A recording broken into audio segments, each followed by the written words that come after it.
xool leen fii seen ñaawaay xool fii seen ñaawaay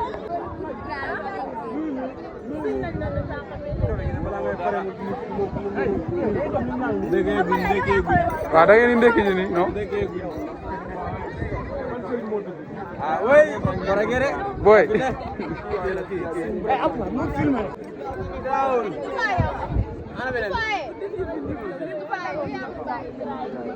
xool leen fii seen ñaawaay xool leen fii ak seen ñaawaay yéen a ñaaw sëñ bi siyaar naa la waaw sëñ bi siyaar naa la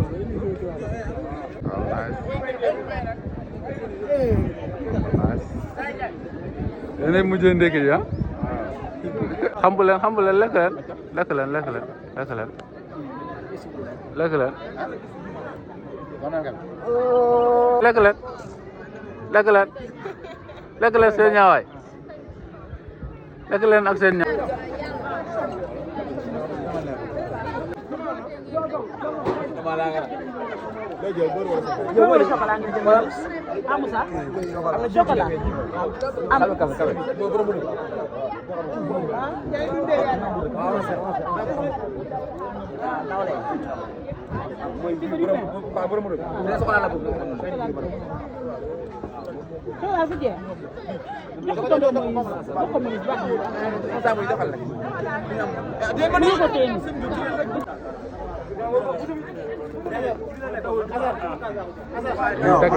macha allah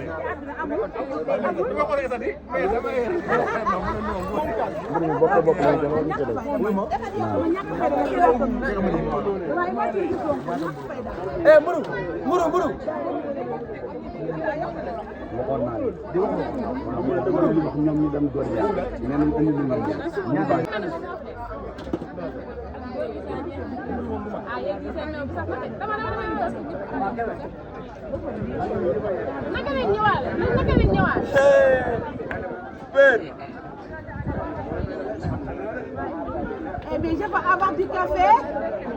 Est-ce que je peux avoir du café? Allez, ça va, ça va café. Regarde, on va me donner. Chocolat, bi jeex na bëre.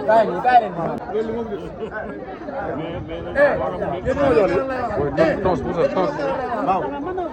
dara del xoolaale bi vous l'avez signalé dès le début kan moo jox kaas ini sana ka kafe gi resa day tombe de kafe gi resa da ci daldi asan mburu Lamine mburu am nga bon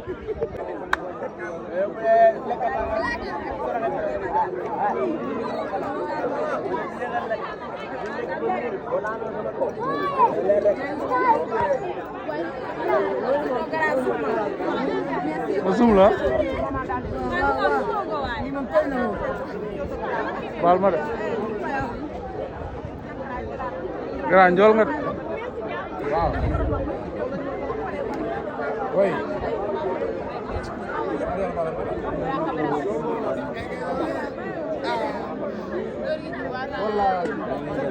waaw mais honorable ye fils waaw xaar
Taal doo ma génn si biir zéro bi ñu koy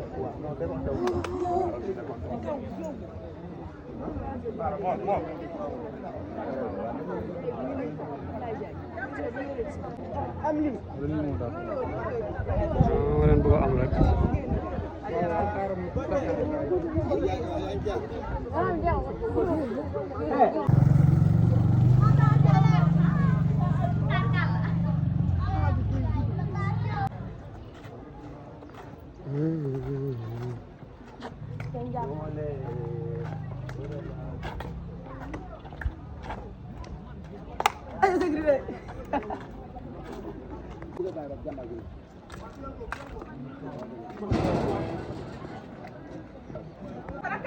waaw baax na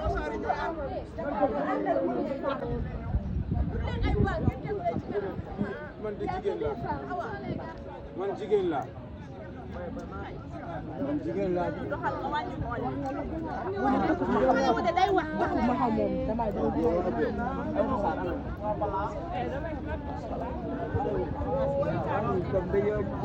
xam naa ne maa ngi woon sa ginnaaw boo taxawee rek ma taxaw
Politique, raciale, religieuse, idéologique, humanité, impartialité, neutralité, indépendance, volontariat, unité universelle. Allô. Indépendance. Le mouvement est indépendant. Auxiliaire des pouvoirs publics dans les activités humanitaires et soumise aux lois qui régissent leur pays respectif. Les sociétés nationales doivent conserver une autonomie qui leur permet de vivre toujours selon ces principes. Allô. Voilà, merci beaucoup. Nous organisons la Croix-Rouge. Vous voyez que les moyens ne sont pas là. Il n'y a pas assez de sièges. Et nous avons invité. Donc, si nous avons invité, s'il vous plaît, nous laissez les places. Parce que nous avons fait des cours de lumière ou de lumière. C'est bon. Animation, volontaire.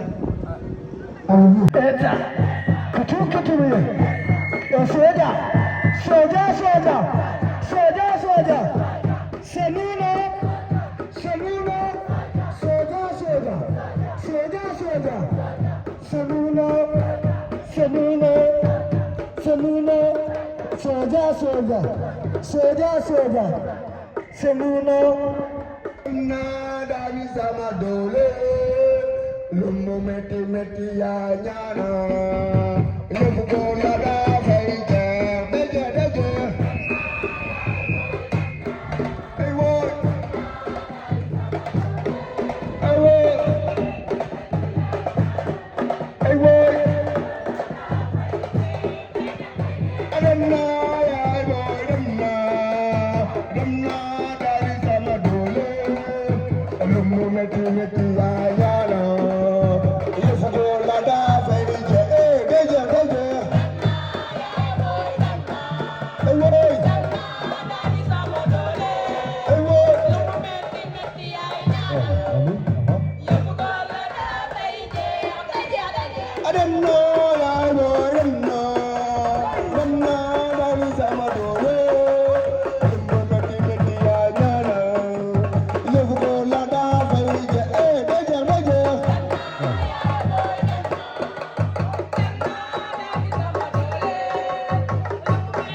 I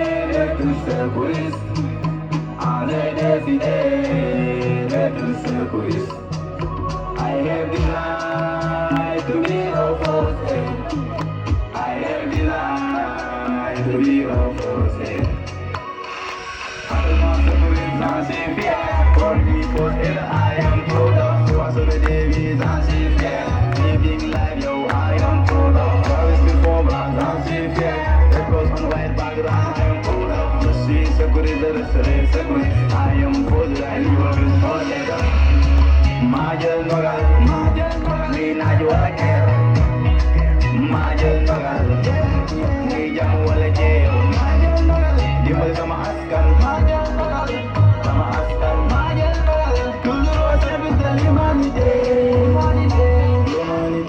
Humanité. Kawalu jama, mënuñu bal, luñ ci soxla ëpp na jama. Jox rek wala leen, ndam rek wala leen.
taal bu yàlla taal du fay sànni jamata kenn di ko fay président yaay sama lumière yàlla la taal doo fay doo sonal ba ñu lay ëpp nga fay yow yàlla moo la taal doo fay président yaay suñu lumière doo sonal ba ñu lay am nga fay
asalaamaaleykum waa commune bu Nioro Alassane Tall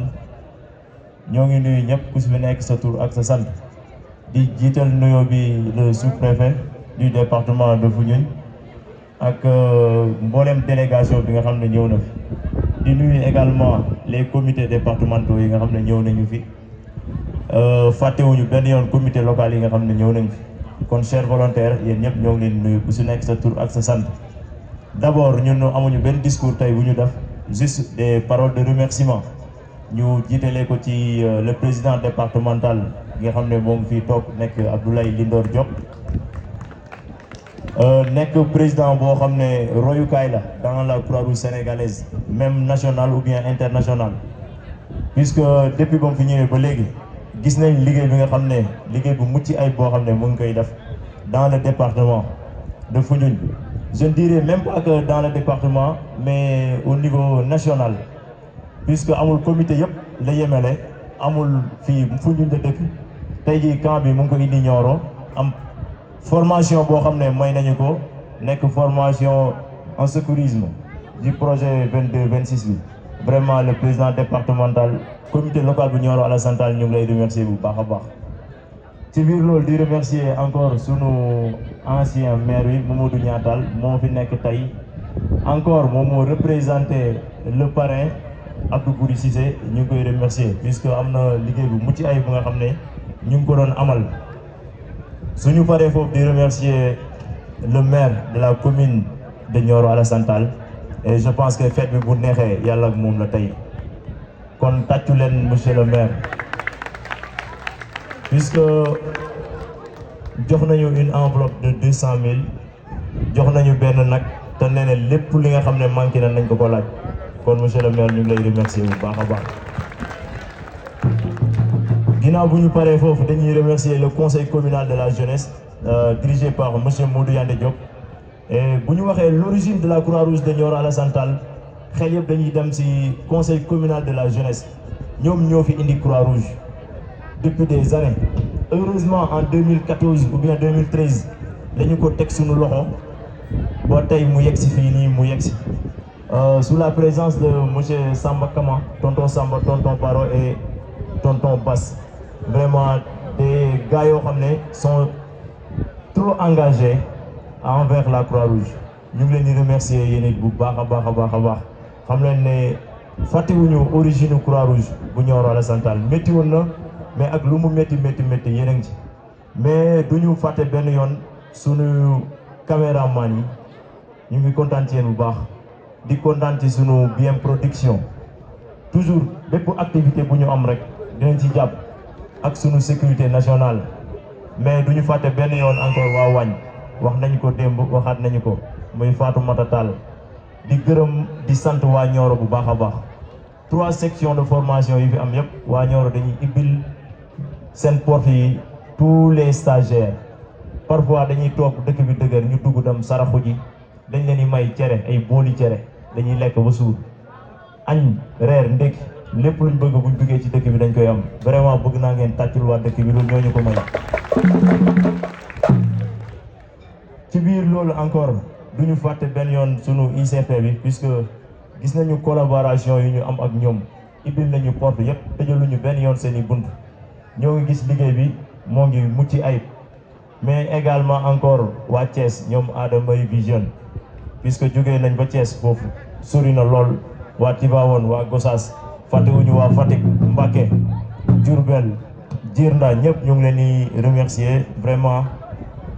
je ne trouve même pas les mots pour vous remercier mais xam nañ ne que la fête soit belle.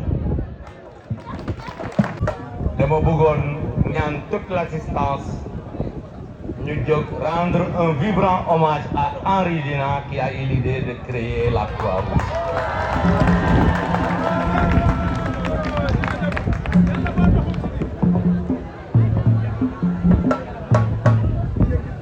Merci beaucoup.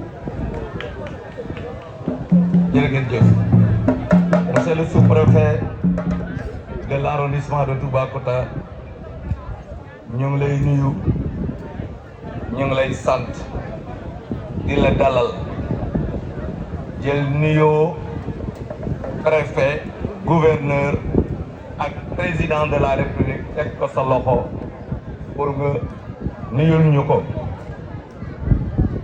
bu ñu nuyoo sous-préfet ñu ngi nuyu autorité yi nga xam ne teew nañ fi yëpp dañuy bañ a lim juum mais képp koo xam ne autorité nga ci sa rang ci sa grade ñu ngi lay nuyu di lay dalal ci commune Nioro Alassane Tall. bu ñu nuyoo toutes les autorités ñu ngi nuyu le président du comité départemental de la Croix-Rouge qui est un ami et un frère. Je veux nommer Abdoulaye Lidor Diop di Palay. Chers frères et collègues enseignants, vous êtes chez vous. Je sais très bien que ne xam nga ko. bu ma nuyoo le comité électoral de par son président nuyu nañ les comités locaux du département mais aussi les comités locaux communaux. bu ñu nuyoo ñooñu ñu ngi nuyu la presse locale bi fi teew nuyu suñu yaay yu baax yi nga xam ne ñu ngi ci biir entente bi mais aussi l'ensemble des chefs de village yi nga xam ne ñoom ñoo boot képp koo xam ne yaa ngi fi jóge ci village dalal nañ ñëpp ci Nioro Alassane Tall ñu xam ne yaay booy ak baay yi fi teew ak gan yi fi teew ndaw yi dañ leen wàcc gàcce nga la mal. Croix-Rouge internationale bii taxaw fii tey xam leen ne armée wuñ dara lu dul lan ay action yu humanitaire dimbale askan bi kese moo tax ñu ci biir guerre wala ci biir jàmm te dimbal nag defe naa foofu lañ ko soxlaa ñu bëri dañ defe ne nit ki day nekk ci tolof tolof ñu door ko dimbale mais Croix-Rouge xam na déjà ne du ku sonn kese la ñuy dimbale mais ku nekk ci jàmm aussi dafa laaj ndimbal et loolu mooy seeni mission ñu koy def ne laajuñu dara ne lan lañ armé wu nous sommes des bénévoles nee nañ xaaruñ kenn fay xaaruñu weer ñu fay mais lii dañ koy def ko te yàlla rek a tax kon bu ñu amee ku ñu war a gàcce ngaalaamal ñii lañ war a gàcce ngaalaamal jërë ngeen jëf. En tout cas, tout le Sénégal vous remercie. Toute la commune de Nioro Alassane Tall vous dit un grand merci pour tout ce que vous êtes en train de faire. moo tax on peut pas être long ndaxte wax ngeen ko sànq ba si arjuma la temps bi xaj na ñëpp mënoon nañ dugg ci biir wax ci Croix-Rouge ndax li ñuy def ñun de rafetlu nañ ko. En tout cas, je ne trouve pas les mots pour vous dire merci. Que la fête soit belle, que les chants et les danses y mettent fin. jërëjëf. formation fu ñuy mais mu doon koo xam exemplaire la modèle la mu ne moom Croix-Rouge moo ko defar donc lépp lu muy defal nit day doon fekk mu doon waa Croix-Rouge mu am kenn koo xam ne da ko seetlu ci département bi ñu koy ooyee responsable chef sécurité départementale monsieur Amadou Diouf.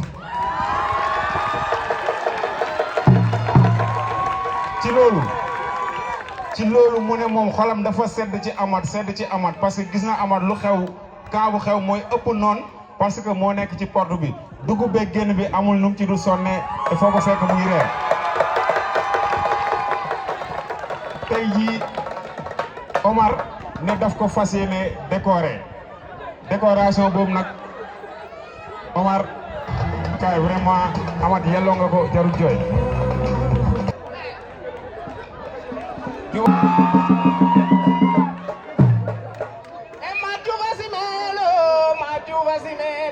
Yala chunjunga keja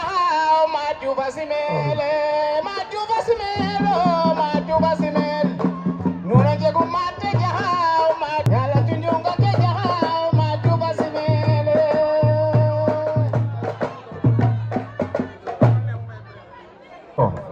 mu ne lan la koy jox mu ne ki nga xam moo gën a respecté règlement intérieur bi ñu teg ci camp bi su camp bi jeexee dinañ distinguer kenn ne kii la mu ne moom dina ko jox dossard bii kon loolu gars yi jar na ñu góorgóorlu ba mu ci yemee mu ne wàllu animation bi ki dàq animé ci camp bi te mu doon animation bu ànd ak yar ànd ak teggin soo ko defee moom dina la neexale cap bii kon ngeen xam ne am na équipe boo xam mu ngi ci biir di seet ki dàq animé ak ki gën a yaru kon affaire baa ngi noonu Omar vraiment am nga fi 2 minutes si bu neexee. je perds mes mots je perds mes mots je perds mes mots et na loxo yi daje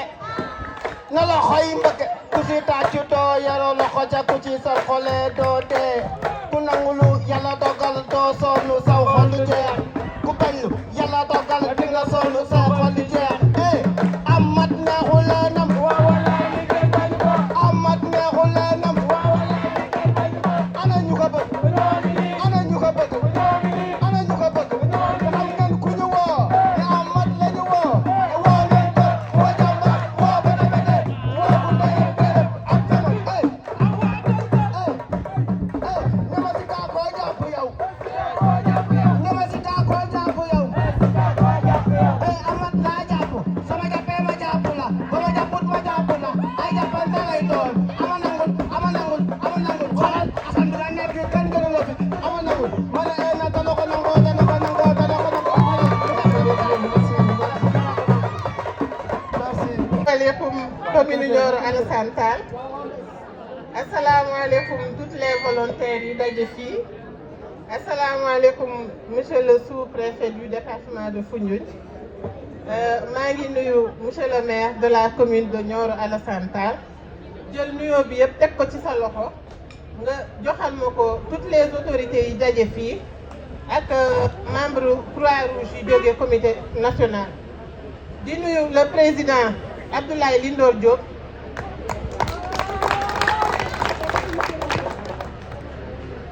di nuyu képp ku nga xamante ne da ngaa def déplacement ak dérangement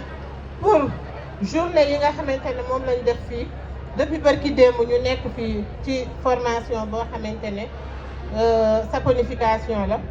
ak produits cosmétiques yi ngeen gis ci kaw table bi ma ànd ak sama élément yu féroce yi nga xam ne ay xale yu jàmbaara lañ maa ngi tudd madame Ami Thior dëkk comité local bu Djirnda doon la représentante des femmes doon conseillère municipale nekk formatrice ñëwoon ci commune Nioro Alassane Tall ñëw ci commune Nioro Alassane Tall pour mën a jàngal xale yi naka la ñu mën a def ba am autonomisation économique moo waral ma jàngal leen savon liquide jàngal leen savon ordinaire pour lessive jàngal leen eau de javel li ngeen gis ci table bi aussi ay crème de corps la ay lave-vite am na yeneen produit dañuy def agroalimentaire céréales locales donc bëri na li nga xamante ne moom la ñuy transformer mu doon loo xamante ne lu mucc la ci ayib ma bëgg a xamal ndaw ñi fi daje ak yaay yi fi daje ma leen di lancer appel di leen prêter loo attention bu baax que bàyyi leen seen doom yi ñu ñëw ci Croix-Rouge ndax Croix-Rouge du fecc du woy du tàccu am na ay xale yu ma gis démb ñu ne tata doo ñu dugal ma ne wax leen seen parents yi ñu ñëw dugal leen Croix-Rouge ñu ne ma lu ñuy fay ma ne du ngeen fay dara da ngeen di ñëw ngeen bokk mën a am li nga xamante ne moom la seen morom yi di am maa ngi sant ñëpp nag di gërëm di remercier bu baax a baax sama force mooy samay parents sama force mooy sama borom kër moom ma bàyyi may wër Sénégal rek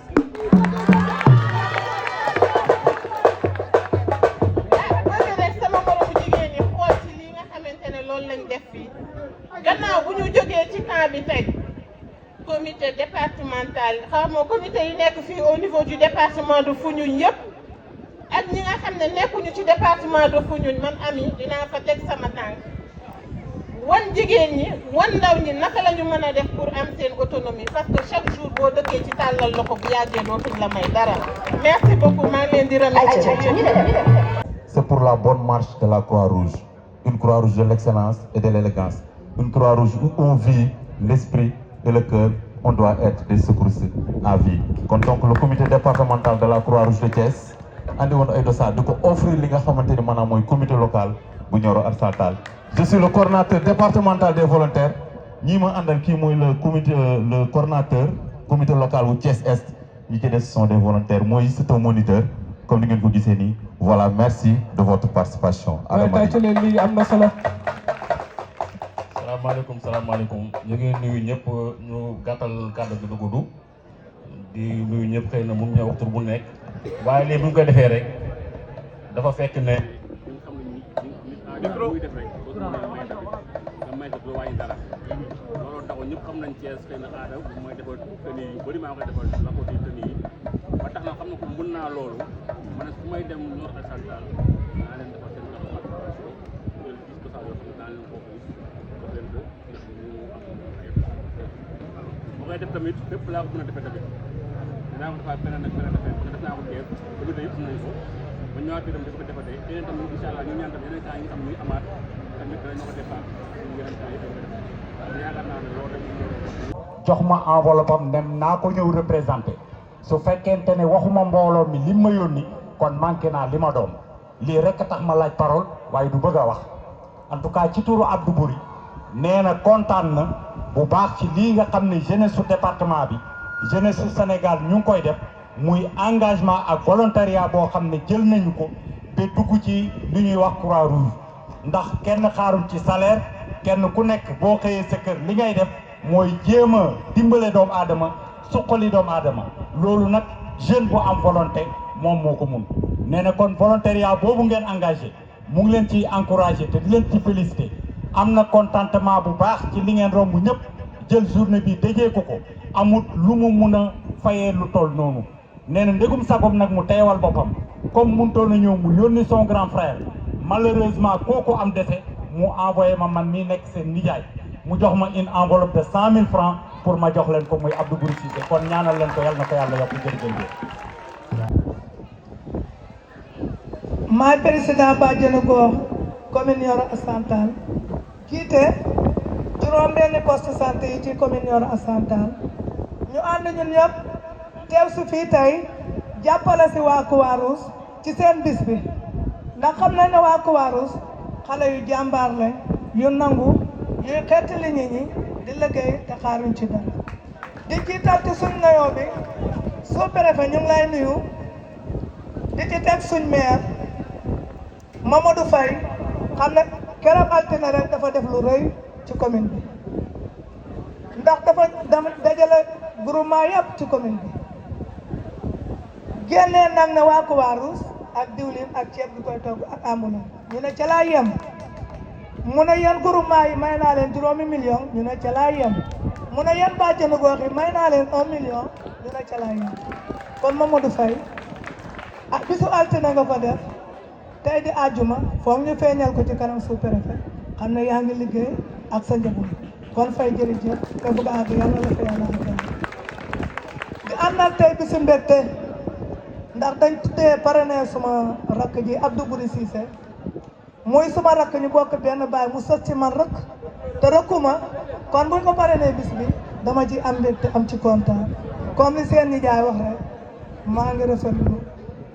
ñun nag ñooy liggéey ak yéen waa Croix-Rouge suñ ICP yaa ngi nii toog suñ sage-femme yaa ngi nii toog kon ñun kontaan nañ bu baax dañuy gàttal wax ji rek di leen gërëm di leen sant enveloppe bii ñoo ko jël ñun bàjjenu gox yi commune Nioro Alassane Tall ñeenti junne ci nañu jox ko waa Croix-Rouge. jaajëf waay jaajëf waay. di rafetlu toogaay bi maa ngi nuyu autorité yi fi toog di ko commencé ci sous-préfet di nuyu monsieur le maire di nuyu kilifa yi fi toog yëpp kàddu gi da daf ma bett ba tax mën naa wax du sari xanaa di rafetlu liggéey bi nga xam ne Croix-Rouge mu ngi koy def parce que ku ne santé ne les premiers secours te wax dëgg yàlla dañ ciy def lu mucc ayib loo xam ne dañuy jàppale bu baax kon nag Croix-Rouge sénégalaise à travers la Croix-Rouge de la cellule de Nioro-Alassane Tall les prestataires de santé vous disent merci et bonne continuation. Merci. Bon, sauf que bon, je sais que j'ai l'autorisation de mon ami Abdallah qui nous vient de la Mauritanie.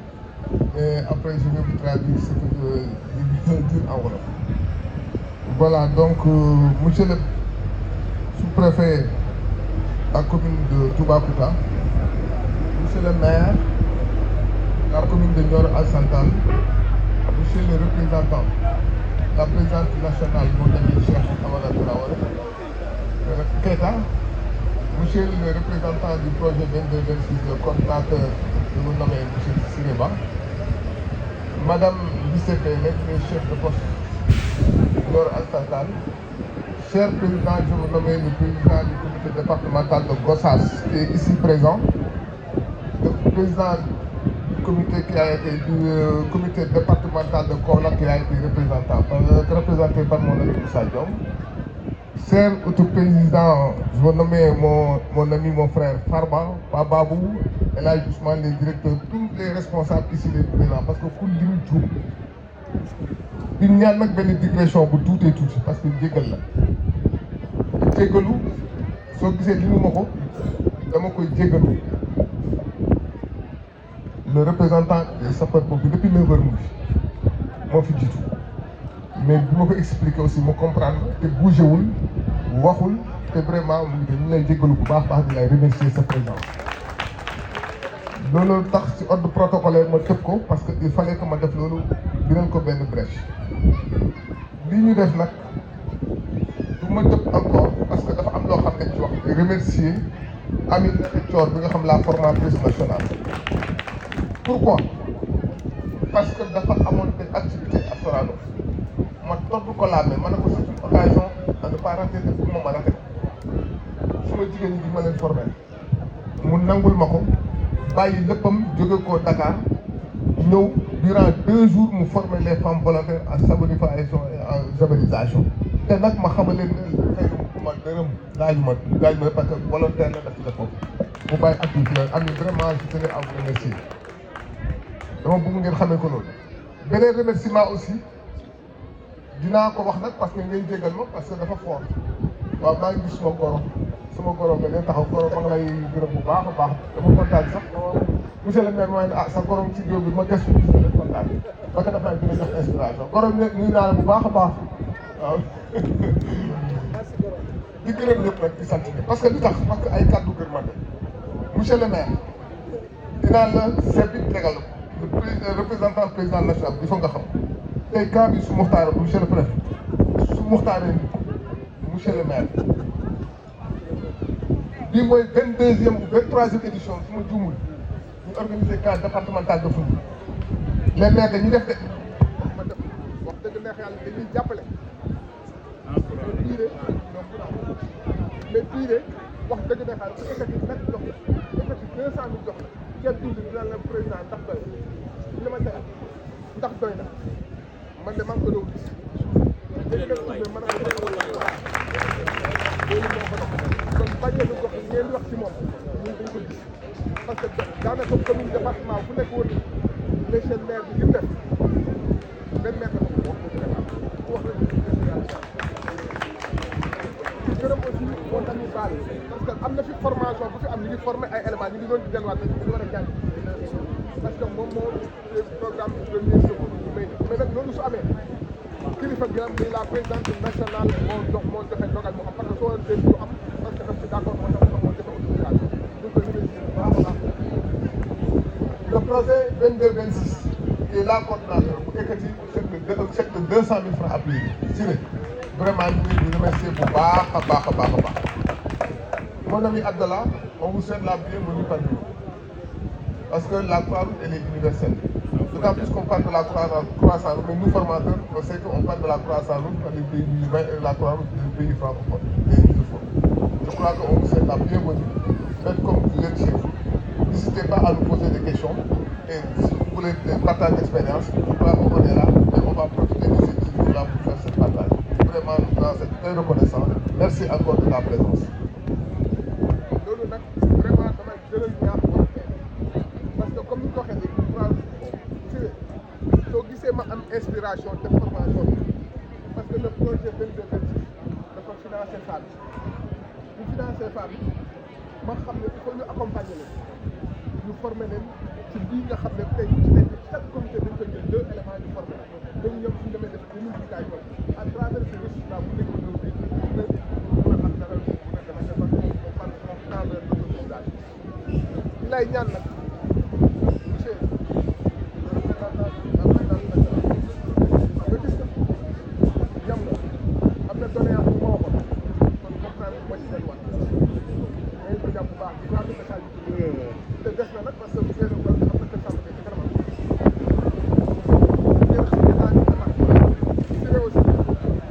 gëm naa ne deuxième phase dina am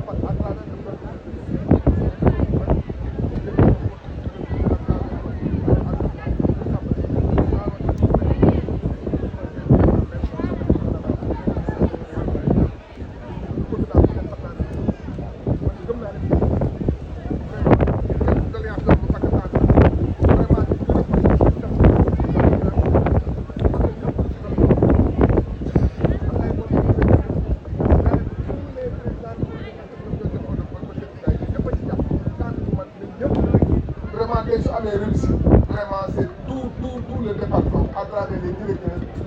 comité locaux te vraiment ñu leen di ñaanal jàmm ñëw ngeen ci jàmm di delluwaat ci jàmm vraiment ñu continuer activité yi et on se donne rendez-vous pour l'année prochaine parce que c'est un cas départemental boo xam ne chaque année dañ koy def ci benn localité vraiment di remercier aussi bu baax a baax président Mor vraiment ñu ngi lay gërëm bu baax a baax sa président vraiment saa nga remercier le président Mbagnick bu baax a baax di fekk bon affaire yi mooy xam ne ñu gërëm ñëpp di sant leen Siré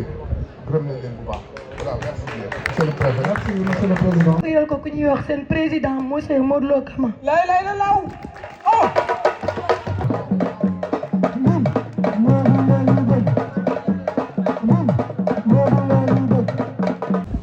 les comités de locaux de Karang Kër Samba Gueye ak Nioro Alassane Tall bu ñu fi yegsee joué na ci un grand rôle mu nekk un jeune parti à la fleur de l'âge donc dañ koy remettre un tableau à sa famille s'il y a un représentant bu ko mën a retirer son tableau bu ñëw jëlal ko ko ndax lii dafa daw yaram. donc Moustapha quand on parle de lui les larmes pleurent parce que Moustapha a été plus qu'un volontaire un volontaire désintéressé un volontaire dynamique un volontaire toujours présent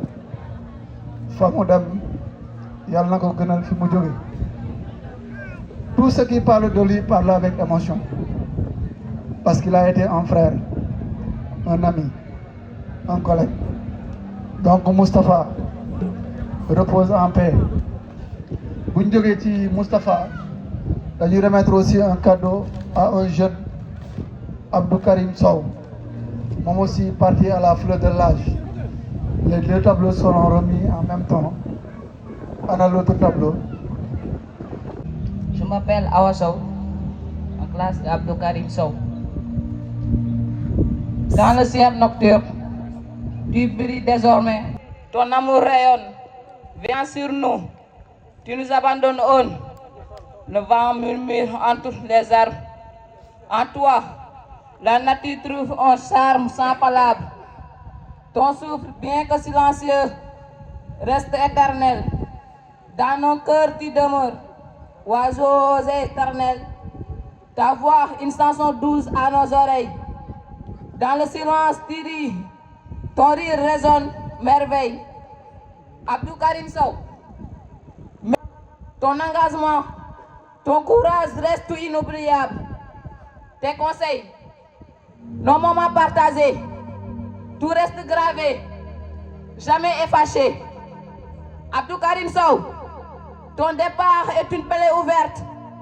mais nos souvenirs sont une chanson offerte. Dans le livre de l'humanité, tu es un chapitre d'or, un frère, un ami, un classe précieux, un trésor. ton absence pèse, mais nos moments rient. Dans nos cœurs, Abdou Karim Sow, à jamais TV, repose en paix classe. Monsieur le coordonnateur du projet 22-26, accompagné de son staff, Madame les Badienoukor, les ICP, chers volontaires, chers secouristes, c'est un grand plaisir pour moi, en ma qualité de trésorier général de la Croix-Rouge sénégalaise, représenter Madame Bafouba empêchée. Elle voulait vraiment être parmi nous pour cette cérémonie d'ouverture du camp national de Foundiougne, qui est devenu un camp international parce que nous marquons la présence de M. Abdallah du Croissant Rouge de Mauritanie. Donc, monsieur, nous vous souhaitons la bienvenue. Donc, comme heure du Jotna, nous allons être brefs pour dire tout simplement, je suis très content quand je suis venu ici trouver les autorités de la localité. À la tête de cette délégation, le sous-préfet et le maire. Ça démontre une fois de plus qu'ils ont compris que la Croix-Rouge est reconnue d'utilité publique et est auxiliaire aussi de ce même pouvoir public. Donc nous vous remercions. Je ne manquerai pas, une fois retourné à Dakar, de rapporter à Madame la Présidente et à tout le comité national que le comité départemental de Foundiougne est en parfaite harmonie avec les autorités locales. Donc, merci pour l'accompagnement. Madame, Messieurs les autorités, voici la Croix-Rouge. C'est vrai, quelqu'un l'a dit tantôt, la Croix-Rouge du seulement ay teug ak ay fecc. Vous voyez ces volontaires-là, c'est des universitaires, c'est des élèves, c'est des techniciens dans leur domaine. Ils viennent donner de leur temps libre à la Croix-Rouge pour accompagner les populations vulnérables. Donc, merci. Si la Croix-Rouge existe, si on parle de la Croix-Rouge, c'est grâce à ces volontaires. J'ose espérer, au-delà de ces chants, au-delà de cette danse, une fois retournés au camp, messieurs les formateurs, vous allez vous appesantir sur la connaissance de la Croix-Rouge, sur les fondamentaux de la Croix-Rouge, surtout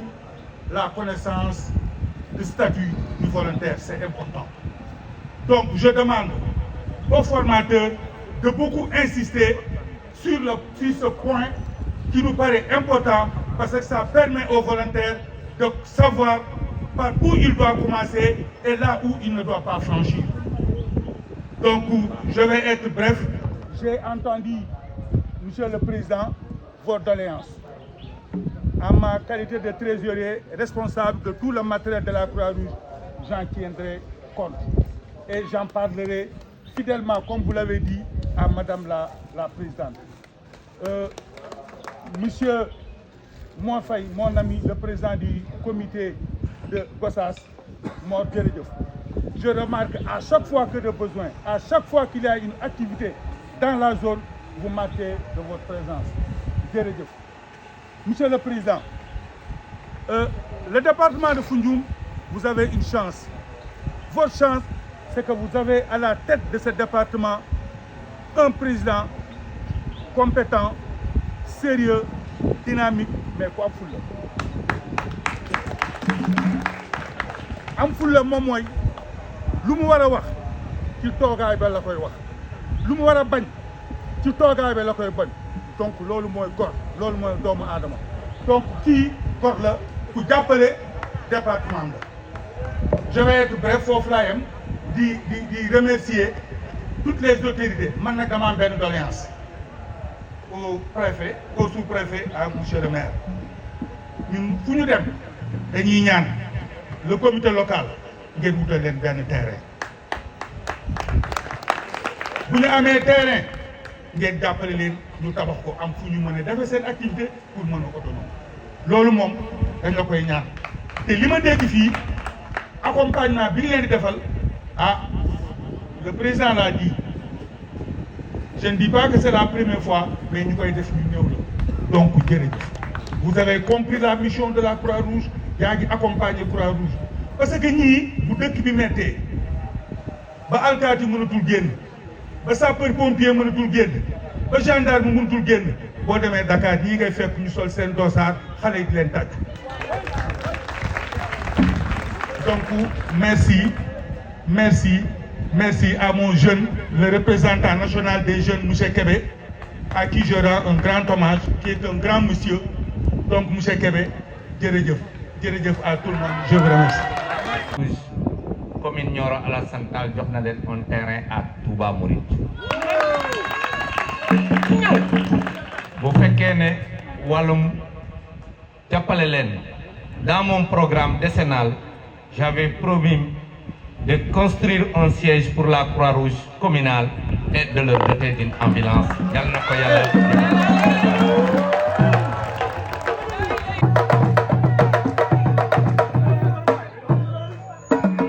Merci beaucoup.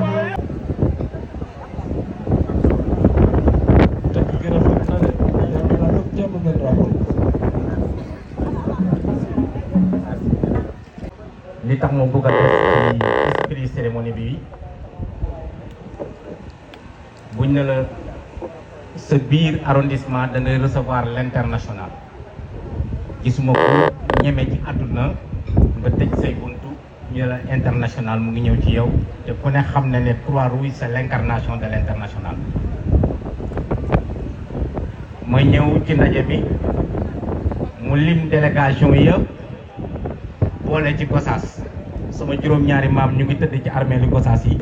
ma fekk fi sumay rak fekk fi ñoo xam ne wax dëgg yàlla sumay am di jàmm leen muy beneen mbégte bi ma ganee àdduna Foundiougne ñu ne président départemental bi Foundiougne la dëkk muy beneen mbégte boo xam ne nii ñëw na mais ci biir discours yi avant ñuy tàmbali am xale bu yëkkati yeddaake te cosaan la àdduna nag ñett la démb la tey la suba la tey ak suba nag boo jàkkaarloo xale yi ñoo xam ne ñoom ñooy tey mais ñoom ñooy subay réew mi kon boog bala may tàmbali il faut mu mayaat ma yeddaaka bi tuuti bi ma xaw a yëngatu du ma dem fenn nag mais damay dégluwaat yeddaaka bi ba nga xam ne sama xol bi yëngu na ngeen may ma tuuti nag ñëpp nee nañ àjjuma ji mais yàlla ñi moom màggaayu àjjuma te màggalee ko xam na ne li ñuy def màgg na du ay caaxaan kon li ñuy def yàlla dañu koy baax yëkkatal yeddaaka bi yeddaake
bala may continuer romb monsieur le maire dinaa ko gërëmaale sant ko ndax nit mën na attan na te deful yow nag li la yàlla jox yaa ngi ko bokk ak ñi nga bokkal dimbale nga tey waa Croix-Rouge dimbale nga waa groupement yi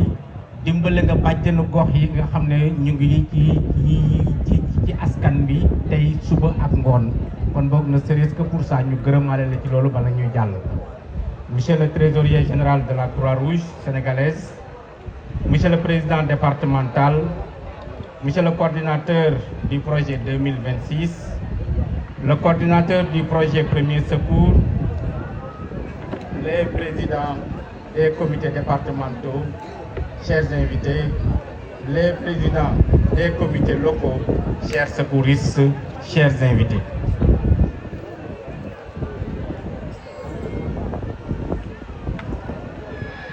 Mesdames et messieurs, je vous remercie chaleureusement pour votre présence à cet événement. C'est avec un immense respect et une grande humilité que je prends la parole aujourd'hui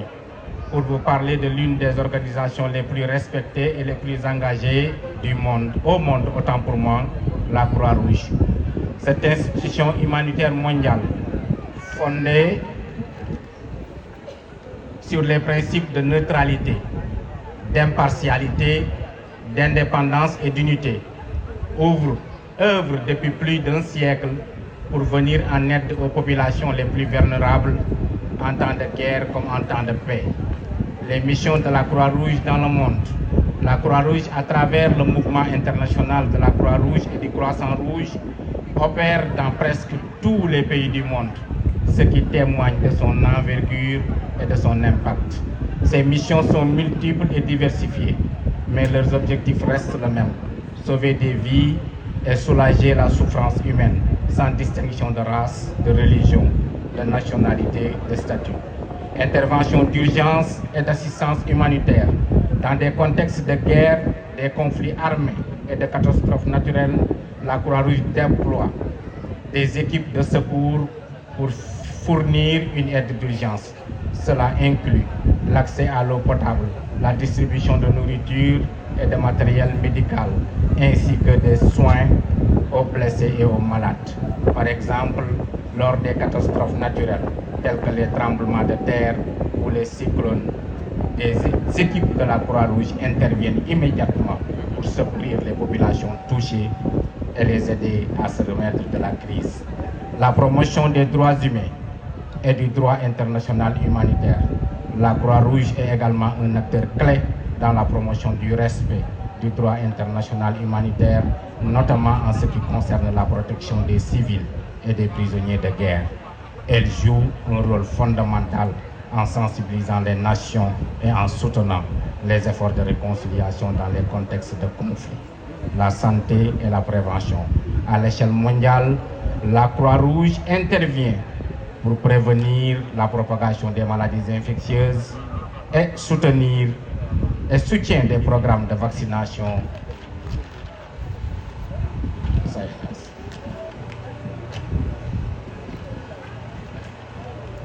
de dépistage et de sensibilisation aux conditions sanitaires. Cela inclut, entre autres, des initiatives contre le VIH-Sida, la malaria et la tuberculose qui continuent d'affecter de nombreuses régions du monde. La Croix-Rouge au Sénégal, un engagement national très solide. La Croix-Rouge sénégalaise, fondée en 1960, fait partie du mouvement international et joue un rôle central dans l'assistance humanitaire à l'échelle nationale. Elle intervient dans plusieurs domaines clés pour soutenir les populations vulnérables du pays. Secours en cas de catastrophe. Le Sénégal, bien épargné par des conflits armés à grande échelle, connaît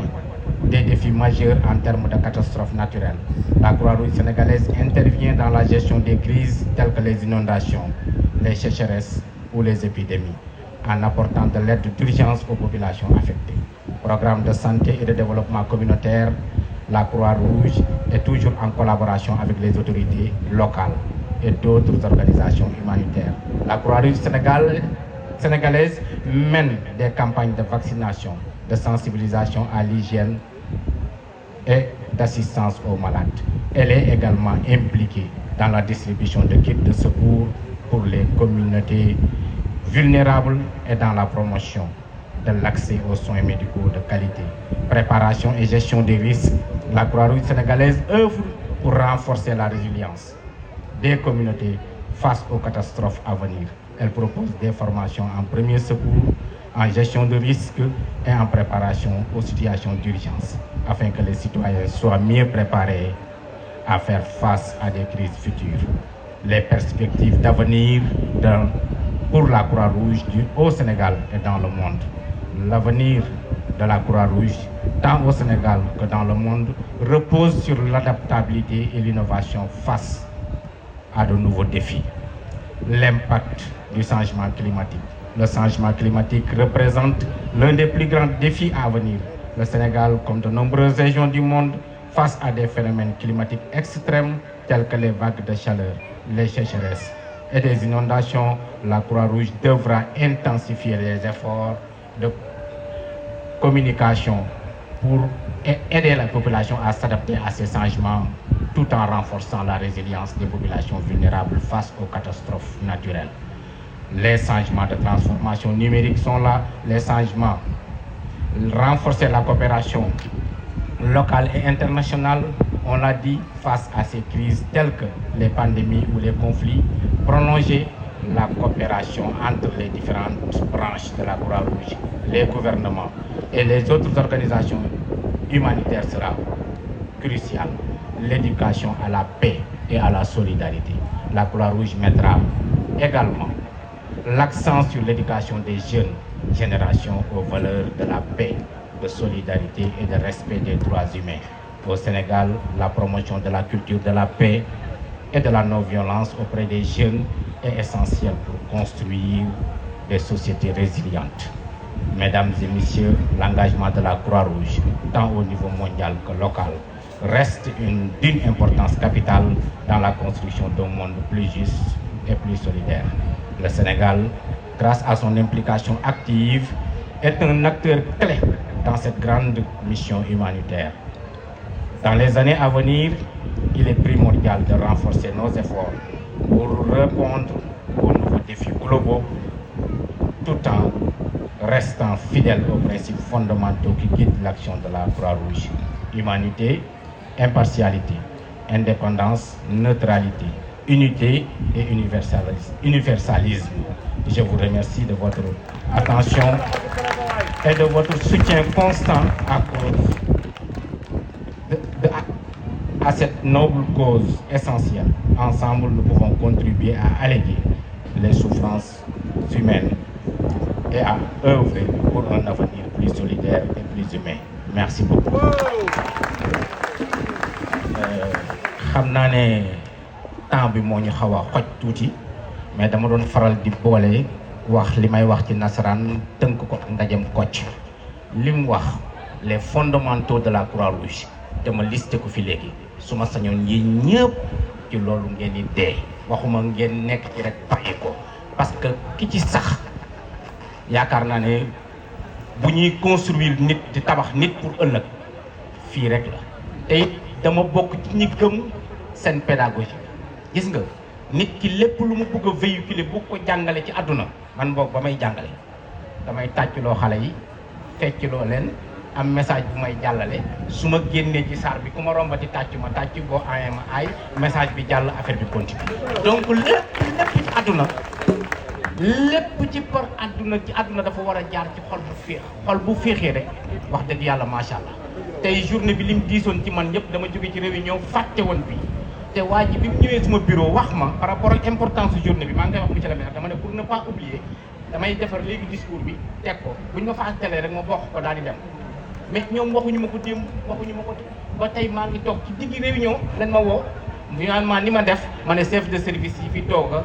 gendarmerie police ak douane ak sapeur pompier yéen ñëpp maay état tey maa de waxal ñëpp maa waxal ñëpp maa gërëmal ñëpp maa tënk ma taj ndaje moom pour mun a ñëw fii ndax fii damay ñaan yàlla camp bi ngeen ubbi tey yàlla na barkeel lépp lu ngeen fi jàng yàlla na ko mokkal te it bu yëf yi yem fii li ngeen fi jàng te fexe leen ko démultiplier mu yegg ci seen i ñooñ jërë ngeen jëf merci beaucoup jaarëjëf yàlla na yàlla yokk xewal yi merci